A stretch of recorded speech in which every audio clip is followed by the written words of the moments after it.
Good morning, students. Welcome to Maqam online classes. Students, yesterday we had study about algorithm complexity, and today we are going to start types of algorithm complexity. There are two types of algorithm complexity. First of all, space complexity, and second, time complexity. Okay. Next point. Sorry. Now we are describing both of complexity. First, space complexity. What is space complexity? Yeah, how to define space complexity? Today we are studying. Look at this. Total amount of computer memory required by an algorithm to complete its execution is called space complexity. देखिए क्या होता है, space complexity क्या करती है कि total amount of memory की क्या करती है, रिक्वायरमेंट होती है। स्पेस जब भी आपका नाम आए स्पेस, स्पेस से मतलब आप समझना मेमोरी, क्या समझना आप, मेमोरी। कि किसी भी एल्गोरिथम को एग्जीक्यूट करने के लिए हमें मेमोरी की रिक्वायरमेंट होती है। ठीक है, जब हम क्या काम में लेते हैं, स्पेस कॉम्प्लेक्सिटी यूज में लेते हैं। ठीक है, total amount of computer memory required by an algorithm to complete its execution, it is called space complexity. अब नेक्स्ट पॉइंट है हमारा टाइम कॉम्प्लेक्सिटी। तो it is same, I had written same language to understand you, like total amount of computer time, here space, here time, required by program। देखिए यहाँ पे भी क्या था, एल्गोरिथम हुआ था, यहाँ पे क्या, program, to run till its complete या completion means end।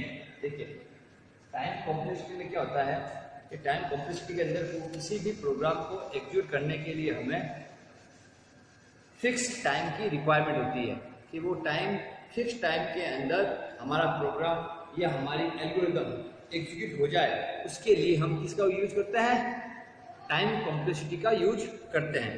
जैसे यहाँ पे देखिए total amount of computer time, हमें क्या रिक्वायरमेंट हो रही है, total amount of computer time की हमें रिक्वायरमेंट हो रही है कि हम किसी भी प्रोग्राम को एग्जीक्यूट करना चाहते हैं तो हम क्या करेंगे, हमें सबसे पहले कंप्यूटर टाइम लेना पड़ेगा। जैसे समझिए आप कोई भी प्रोग्राम आपने राइट लिख लिया, ठीक है, जब आप उसको कंट्रोल F9 दबाओगे तो जैसे ही कंट्रोल F9 दबाते हो तो आपके सामने उसी वक्त आउटपुट शो होता है, या फिर आपके प्रोग्राम में कोई एरर थी तो एरर शो होती है। तो वो टाइम कितना लिया कंप्यूटर ने, जस्ट 1 सेकेंड या 1.5 सेकेंड लिया, ठीक है, और आपके सामने आउटपुट दिया। तो वो आउटपुट किसके थ्रू आ गया, एक में टाइम कॉम्प्लेक्सिटी के अकॉर्डिंग आ गया। कंप्यूटर जो भी इंस्ट्रक्शन अचीव करता है यूजर से,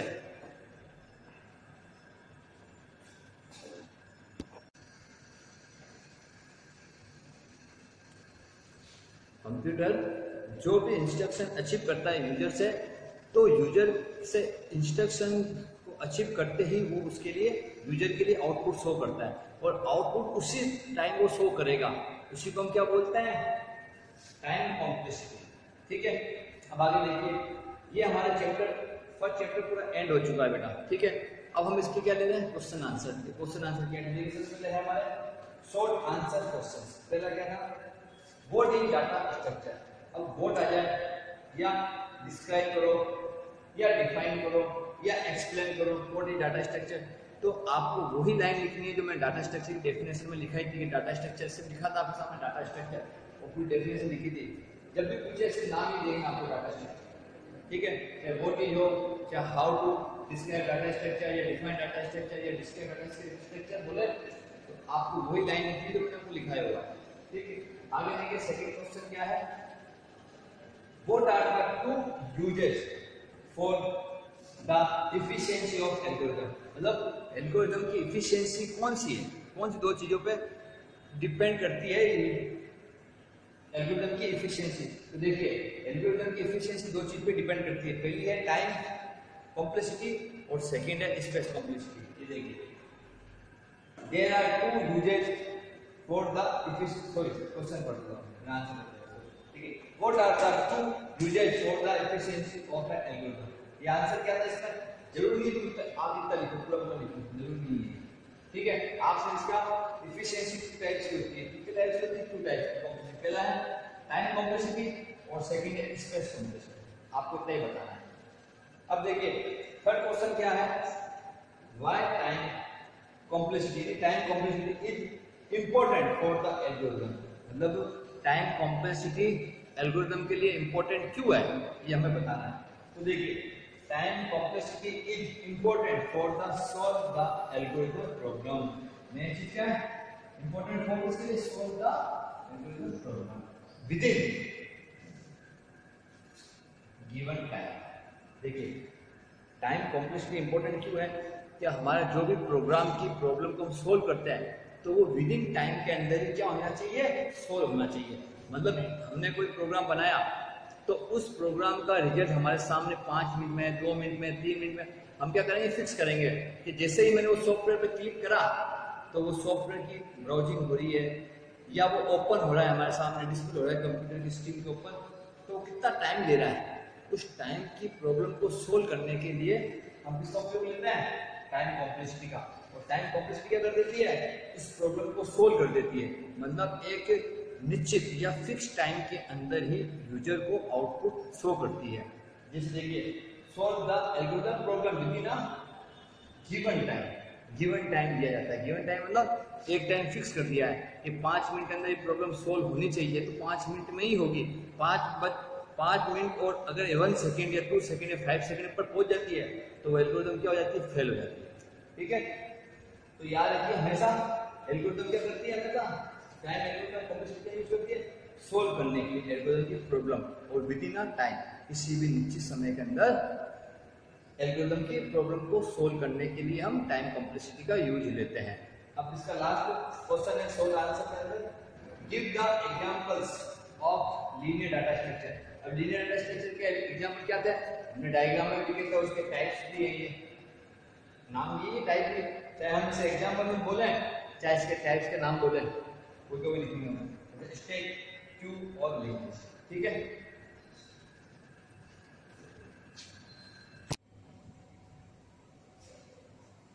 देखिए बच्चों अब हम पढ़ेंगे long answer and question of chapter number first. देखिए first question is how to calculate space complexity.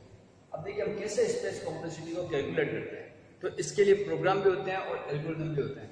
मगर मैंने प्रोग्राम और एल्गोरिथम से आपको ये नहीं समझाया, सिर्फ थ्योरेटिकली समझा रहा हूँ। ठीक है, आप प्रोग्राम या एल्गोरिथम से भी समझ कर सकते हैं, मगर प्रोग्राम और एल्गोरिथम से आप इसको समझेंगे कैलकुलेशन तो डिफिकल्ट होगी आपके लिए, इसलिए मैंने इसे थ्योरेटिकली समझाया है। देखिए for calculate the space complexity we need to know the value of memory used by different data type which data store into memory. देखिए फर्स्ट ऑफ ऑल समझिए आप कि जब हम कभी भी स्पेस कॉम्प्लेक्सिटी को कैलकुलेट करते हैं तो हमें सबसे पहले जानना होता है कि हम डाटा टाइप किस टाइप का ले रहे हैं। ठीक है, डाटा टाइप, और दूसरा जो डाटा टाइप हम यूज में ले रहे हैं उनको हम कंप्यूटर की मेमोरी में स्टोर करेंगे तो कंप्यूटर की मेमोरी में इतना स्पेस है या नहीं, सबसे पहले हमें ये जानना जरूरी है। यही लाइन लिखिए, वी नीड टू नो यानी जानना द वैल्यू ऑफ मेमोरी। सबसे पहले हमें मेमोरी जाननी पड़ेगी कि जो हम डाटा टाइप स्टोर कर रहे हैं उसके लिए हमारे पास सफिशिएंट मेमोरी है या नहीं है, सबसे पहले हमें ये जानना है। उसके बाद use by different data types, जो डाटा टाइप हम इसमें स्टोर करेंगे, विच डाटा स्टोर इनटू मेमोरी, जो भी हम डाटा कंप्यूटर की मेमोरी में स्टोर करेंगे उससे पहले हमें मेमोरी का स्पेस जानना जरूरी है, इसीलिए हम कहते हैं स्पेस कॉम्प्लेक्सिटी। ठीक है, अब जब कैसे जानते हैं इसको, after data stored into memory we can calculate the space of. अब देखिए जैसे ही हमने डाटा स्टोर कर दिया उसके बाद में ही हमको पता चलेगा कि हमारे डाटा की कैलकुलेशन कितनी हो गई। मतलब कैलकुलेशन कर रहे हैं, कैलकुलेशन मतलब क्या कर रहे हैं, हम उसे काउंट कर रहे हैं। कि जैसे ही हमने डाटा एंटर करा तो हमारी मेमोरी में कितना स्पेस उस डाटा ने ले लिया, जो हमने डाटा स्टोर करा था उसमें कितना स्पेस लिया, ऑफ मेमोरी का कितना स्पेस लिया, ये हम जानेंगे।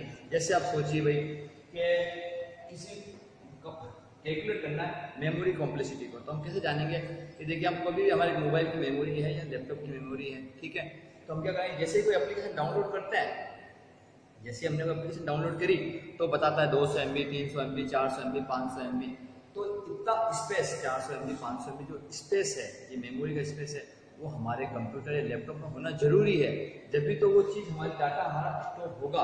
अगर स्पेस नहीं होगा तो स्टोर नहीं होगा, और जैसे स्टोर हो जाता है तो वो स्टोर होने के बाद भी कुछ मेमोरी लेता है रन करते समय, तो उसकी क्या करते हैं हम कैलकुलेशन करते हैं, समझ नहीं पाते हैं, तो हम कैलकुलेशन का यूज कर लेते हैं, जो भी हम डाटा स्टोर करते हैं वो स्टोर करने के बाद में मेमोरी की हम कैलकुलेशन करते हैं, मतलब total we are note about how many data store into the memory and how many data, कितना डाटा ने उसमें अपना स्पेस को स्टोर करके रखा है या कैप्चर करके रखा है, ठीक है। अब देखिए लास्ट पेज का next paragraph, calculation of space in memory depend on the data type and operating system. अब देखिए मेमोरी का स्पेस जो हम कैलकुलेट करते हैं वो किस पर डिपेंड करती है, पहली चीज तो डिपेंड करती है डाटा टाइप के ऊपर, कि डाटा टाइप किस प्रकार का है, इंटीजर है, कैरेक्टर है, फ्लोट है, या इन डाटा टाइप का उपयोग हमने किसके साथ किया है, ठीक है, ये डिपेंड करता है। और दूसरी चीज डिपेंड करता है ऑपरेटिंग सिस्टम के ऊपर, कि स्पेस हम जब जान रहे हैं तो हमें ऑपरेटिंग सिस्टम का भी नॉलेज होना जरूरी है, कि हमारे कंप्यूटर में ऑपरेटिंग सिस्टम 16 बिट का है, 32 बिट का है, 64 बिट का है, ठीक है, तो हमें स्पेस भी जानना जरूरी होता है, किसका, ऑपरेटिंग सिस्टम का। जब हम कोई डाटा स्टोर कर रहे हैं कंप्यूटर के अंदर तो हमें ये भी चीज पता होनी चाहिए कि डाटा टाइप किस प्रकार का है और ऑपरेटिंग सिस्टम कौन सा है। ऑपरेटिंग सिस्टम का मतलब होता है कि ऑपरेटिंग सिस्टम में डाटा को स्टोर करने के लिए कितनी मेमोरी इसके अंदर है, जैसे 16 बिट का है तो ज़्यादा डाटा नहीं ले सकता, ज़्यादा यूज नहीं होते, ठीक है, आपको पता है अगर 16 बिट का ऑपरेटिंग सिस्टम आपके पास है तो बहुत धीरे धीरे चलेगा और कम डाटा यूज मिलेगा।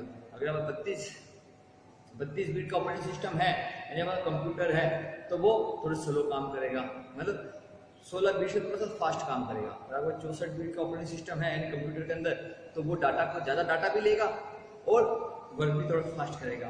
तो ये कैलकुलेशन स्पेस कॉम्प्लेक्सिटी डिपेंड करती है डाटा टाइप पे और ऑपरेटिंग सिस्टम पे। अब हमारा दूसरा जो क्वेश्चन है वो है व्हाट आर यूज यानी एप्लीकेशन ऑफ डाटा टाइप। अब देखिए डाटा टाइप का यूज बहुत जगह होता है, ठीक है, यानी डाटा स्ट्रक्चर का यूज सब जगह होता है। जो भी हम आजकल देखते हैं कि जो भी हमारा कंप्यूटर है उसमें हम डाटा स्टोर करते हैं, तो आज कंप्यूटर का यूज तो हर जगह हो रहा है, ठीक है, हर जगह कंप्यूटर में डाटा अलग अलग तरीके से स्टोर करते हैं। तो हम डाटा स्ट्रक्चर का यूज सिर्फ हम प्रोग्रामिंग लैंग्वेज के अकॉर्डिंग ही कर रहे हैं बेटा, इसलिए मैंने लाइन नहीं लिखी है। अगर डाटा स्ट्रक्चर यूज तो हर तरह का कर सकते हैं, हर फील्ड में कर सकते हैं, जिस प्रकार का प्रोफेशन अपना काम है उसी प्रकार का डाटा हम कंप्यूटर में स्टोर कर सकते हैं, मतलब डाटा स्ट्रक्चर का उपयोग ले सकते हैं डाटा के लिए। मगर हम अभी सिर्फ प्रोग्रामिंग लैंग्वेज के कर रहे हैं तो प्रोग्रामिंग लैंग्वेज के अकॉर्डिंग ही डाटा स्ट्रक्चर का यूज करेंगे। कैसे, देखिए data structure are used to store data in an organized and efficiency manner. पहली चीज क्या है हमारी कि हम डाटा का यूज क्या करेंगे, ऑर्गेनाइज करेंगे और एफिशिएंसी मैनर से लेंगे। जैसे हम जो भी प्रोग्राम यूज में लेते हैं तो हम वो प्रोग्राम ऐसे बनाते हैं जिससे हमारा कंप्यूटर और स्पीड में काम कर सके या हमारा काम अच्छी तरह से हो सके। इसलिए हम क्या करते हैं, डाटा स्ट्रक्चर का यूज लेते हैं कि डाटा स्ट्रक्चर में हम हमारे डाटाओं को ऑर्गेनाइज कर सके, क्या कर सके, ऑर्गेनाइज कर सके, मतलब स्टेप बाय स्टेप जमा सके। उन पर जब हम वर्क करें तो हमारा प्रोग्राम अच्छी तरह से रन हो, यानी हमारा कंप्यूटर अच्छी तरह चले। और दूसरा इफिशिएंसी मैनर। इफिशिएंसी मैनर का मतलब होता है कि हम हमारे काम में एक कुशलता लाएं, एक कहते हैं ना कि भाई परफेक्ट है अपने काम में, तो हम डाटा स्ट्रक्चर का उपयोग ऐसे लेते हैं कि हमारा काम इफिशिएंसी के साथ एकदम करेक्ट हो, परफेक्ट हो, किसी प्रकार का एरर ना आए, कोई प्रॉब्लम ना आए जब हम उसको यूज लेते हैं, ठीक है। आगे देखिए data structure can be used in almost all programming language and software system. अब देखिए डाटा स्ट्रक्चर का यूज मोस्टली प्रोग्रामिंग लैंग्वेज, अभी जो फ्यूचर टाइम में जो भी प्रोग्रामिंग लैंग्वेज है वो सभी डाटा स्ट्रक्चर का ही यूज करती है, जैसे C++, जावा, .NET, ठीक है, ये सभी क्या करती है, PHP, ये सभी लैंग्वेज क्या करती है, डाटा स्ट्रक्चर का यूज लेती है। और ऑपरेटिंग सिस्टम भी, सभी प्रकार के operating system data structure use लेती है, ठीक है। ऑपरेटिंग सिस्टम भी आपको पता है, विंडो है, लाइनस है, मैक्स है, ठीक है, तो ये ऑपरेटिंग सिस्टम में भी डाटा स्ट्रक्चर का यूज ले सकते हैं। और प्रोग्रामिंग लैंग्वेज लेती है, बस कुछ प्रोग्रामिंग लैंग्वेज नहीं ले सकती थी, जैसे हमने पहले पढ़ा था कि 11th क्लास में पढ़ा था कि फोटोन थी, कोबोल थी, पास्कल थी, ये प्रोग्रामिंग लैंग्वेज एल्गोरिदम का यूज करती थी, ठीक है, ज्यादातर मोस्ट एल्गोरिदम यूज में लेती थी, मगर डाटा स्ट्रक्चर को यूज में नहीं लेती थी। मगर अब फ्यूचर में जो भी प्रोग्रामिंग लैंग्वेज है या जो भी सॉफ्टवेयर सिस्टम का मतलब ऑपरेटिंग सिस्टम, इसको काम में लेता है, डाटा स्ट्रक्चर को काम में लेता है। आगे देखिए नेक्स्ट पैराग्राफ पर, in fact data structures are necessary method मतलब abstract to solve any programming problem. अब देखिए डाटा स्ट्रक्चर का यूज किस लिए लेते हैं, मोस्टली प्रोग्रामिंग लैंग्वेज के अंदर जो प्रॉब्लम आती है उसको सोल्व करने के लिए हम किसका उपयोग लेते हैं, डाटा स्ट्रक्चर का यूज लेते हैं। कैसे लेते हैं, देखिए प्रोग्रामिंग लैंग्वेज में क्या करते हैं, देखिए प्रोग्रामिंग, हम किसी भी डाटा के अंदर जो भी प्रोग्राम हमने डाले उसको इफिशिएंसी के साथ एग्जीक्यूट करने के लिए हम डाटा स्ट्रक्चर का यूज लेते हैं। डाटा स्ट्रक्चर यूज का मतलब क्या होता है कि हमने एक प्रोग्राम को डाला, मतलब उसमें भी 15% प्रोग्राम चला और उसमें एरर आ गई, तो क्या करेंगे, अब्स्ट्रैक्ट मेथड यूज में लेंगे। और वो अब्स्ट्रैक्ट मेथड क्या करेगा, प्रोग्रामिंग की प्रॉब्लम को सोल्व करने के लिए वो 15% जो एग्जीक्यूट हो गया था हमारा प्रोग्राम, जो 15% प्रोग्राम एग्जीक्यूट हो गया था उसको एक साइड क्या कर देगा, असाइड कर देगा, अलग कर देगा। अब्स्ट्रैक्शन मेथड का मतलब भी क्या होता है, अलग अलग कर देना, डिफरेंट कर देना या डिवाइड कर देना किसी चीज को, ठीक है, तो 15% अलग कर देगा। अब बच कितने गया, 85%। अब इस 85% यानी प्रोग्रामिंग प्रॉब्लम को सोल्व करने के लिए अब्स्ट्रैक्ट क्या करेगा, इस पे वर्क करेगा, इस 80% प्रॉब्लम के ऊपर क्या करेगा, ये वर्क करेगा। तो ये जो प्रॉब्लम है वो 85% हो सकती है, 5% हो सकती है, या 90% हो सकती है, या 10% हो सकती है। मगर ये जो प्रॉब्लम आई, इस प्रॉब्लम को सोल्व करने में डाटा स्ट्रक्चर भी हेल्प करेगा। कैसे करेगा कि जो 15% प्रॉब्लम थी जो सोल्व हो चुकी है उसको हम क्या करेंगे, डाटा स्ट्रक्चर पे एक अलग जगह सेव कर देंगे, बाकी जो 3 प्रॉब्लम उसको डाटा स्ट्रक्चर पे सोल्व करना शुरू करेंगे धीरे धीरे। अब आगे देखिए नेक्स्ट क्वेश्चन कौन सा था हमारा,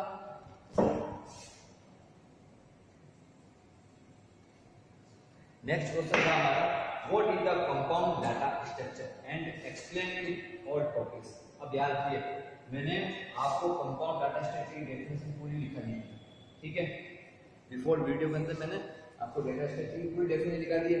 आपको जब कभी भी ऐसा क्वेश्चन आए तो आपका आंसर सबसे पहले क्या लिखना है, इसकी डेफिनेशन लिखनी है, जो मैंने लिखाई थी आपको कि what is a compound data structure या डिफाइन द डाटा स्ट्रक्चर, तो वो आपको पहले डेफिनेशन लिखनी है, ठीक है। उसके बाद में एक्सप्लेन ऑल टॉपिक्स, इसके ऑल टॉपिक्स को अपन को करना एक्सप्लेन करना है। तो एक्सप्लेन में इसके टॉपिक कौन कौन से हैं, कंपाउंड टाइप होते हैं, 2 टाइप्स के होते हैं। पहले टाइप क्या था, लीनियर डाटा स्ट्रक्चर था, और सेकंड क्या था, नॉन लीनियर डाटा स्ट्रक्चर, ठीक है। आपको क्या करना पड़ेगा, कंपाउंड डाटा स्ट्रक्चर की डेफिनेशन देने के बाद में आपको लिखना पड़ेगा types of compound data structure. उसमें दोनों टाइप में पड़ेगा आपको, लीनियर डाटा स्ट्रक्चर और non linear data structure. Linear data structure और नॉन लीनियर डाटा स्ट्रक्चर की भी आपको डेफिनेशन देनी पड़ेगी, जो मैंने आपको लिखा चुका हूं प्रीवियस वीडियो के अंदर, ठीक है। उसके बाद में लीनियर के जो पार्ट है, three part of the linear like statute और लिंक लिस्ट, ये तीनों नाम लिखने पड़ेंगे आपको लीनियर के अंदर।